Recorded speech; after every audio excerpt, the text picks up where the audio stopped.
you get your beat. HustleDreamProduction.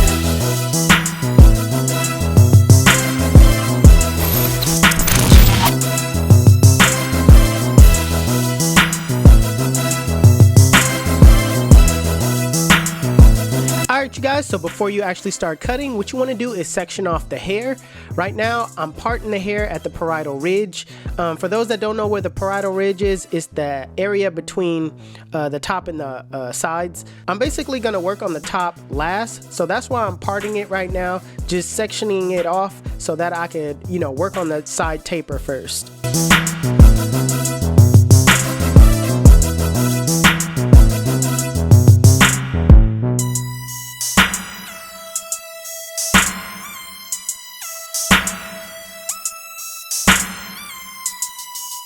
So when it comes to tapering, first thing I'm going to do is I'm going to clear out a lot of this bulk that's on the sides. Basically going to clipper over comb using my Andis cordless masters with the levers closed.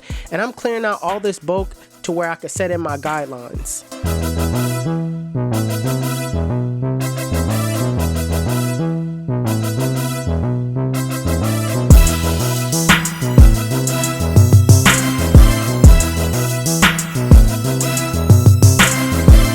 So now that I have the bulk cleared out, I'm going to use my Babyliss Skeleton FX to set in my bald line. I'm going to set my bald line a little different. I'm going to set it in like how I do my burst tapers, but I'm going to do it to where it leaves no C-cup, okay? So I'm just going to make a big triangle. The reason why I'm doing it like this is because I want people, when they look at this blend, to see something different. I don't want it to just be a regular high fade. I want it to be like, man, who cut your hair? That's unique, that's different. So I always want to be unique on how I set my guidelines in. That way my haircuts can look different. Next step is to make the bottom half razor bald by using my Gamma Unos. You don't want to go all the way up to the line. You want to leave a little room at the bottom. That way it looks like you created another transition. Now with the lever open, I'm going to set my guideline in around the triangle like shape, going up about a ½ inch, making sure that I go over the guidelines multiple times with that lever open, and just making sure that everything is nice and neat.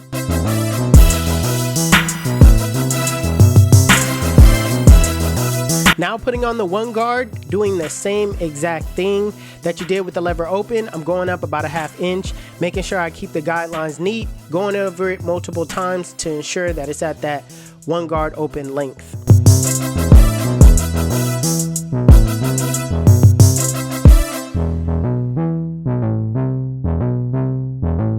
Now putting on the two guard with the lever closed, I'm just going straight up with the clipper, making sure I get all the bulk from the top, but trying to keep as much as, the top as possible, because I want to build that shape to be squared off. So make sure you don't take off a lot of the bulk at the top and just run the clipper straight up while building shape.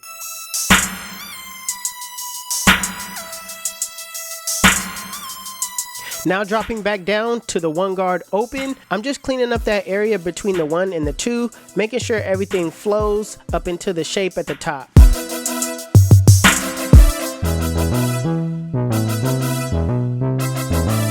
Now closing the lever on that one guard in a flick out motion, I'm basically just softening up that middle line, making it easier for you to come behind it with the next step.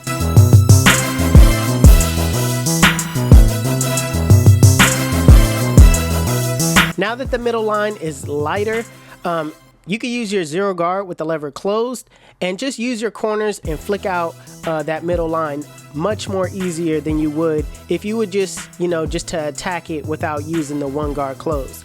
So notice how I'm using my corners and not using the full blade, because you don't want to take off too much on that other side of the blade. You want to really lock in on that flick out motion.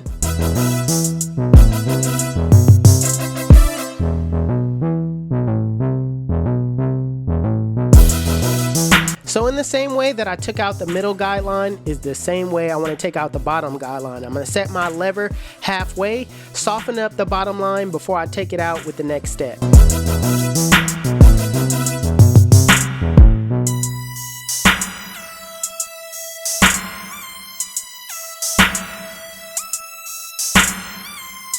So now that I have everything softened up, With the lever fully closed in a flick out motion, flick out that bottom line. Remember to start below the line, flick to the line, and make sure that you use the corners the entire time.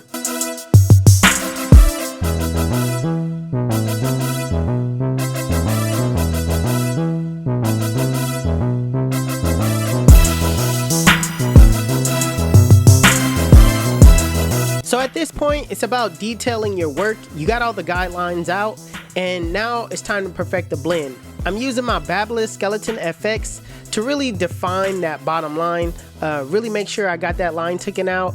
Then I'm gonna go with my Andis Masters with the lever open and get between those bulk areas, actually using my clippers as thinning shears, knocking those bulk areas out. So what I like to do when it comes to detailing is I like to take a break, look away from the blend for a couple of seconds, then come back to it and perfect it. A lot of times you can use your mirrors. That's what most people are used to, is utilizing your mirrors, because the mirror gives you a different perspective on the blend than just seeing it dead on.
Next, I'm gonna take out the duck clips and work on the top. I'm gonna saturate my client's hair with water, not touch the back because she doesn't want anything cut off the back. And with the top, she doesn't want that much taken off either. So I'm just gonna take off 1 inch and basically cut it to where it flows on the top in the back.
Next, I'm gonna blow dry in style using my styling comb, blow drying it in the direction that my client wants it to go in, which is towards the back.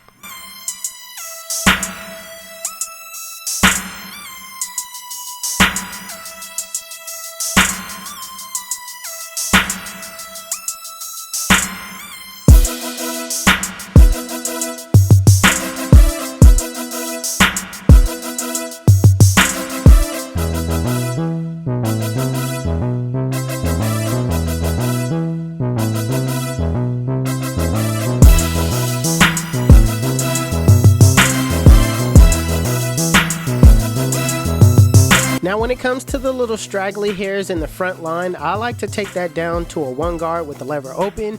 The reason I do this is because I want the hair to be at the perfect length for when I set my line in. A 1 guard with the lever open leaves the hair laid and you'll get a crispier lineup.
Listen, let me tell you why they call me 360. When they sit in my chair, I spin them in a full 360, and they come out looking like, damn, son, we make it look easy. YouTube, this is the cut. And if you like it, make sure you give it a thumbs up. If you're new to my channel, please hit that subscribe button. Also, HustleDreamProduction, that's my brother, he does all my beats. His YouTube channel will be linked in the description below. Make sure you guys go give him a follow. Also, if you want to know where you can find any tools that you've seen in this video, links will be in the description below. Otherwise, you guys can follow me on Instagram and TikTok. My TikTok is official360Jeezy and my Instagram is 360Jeezy. But it's your boy 360Jeezy, and I'm out of here. Trip.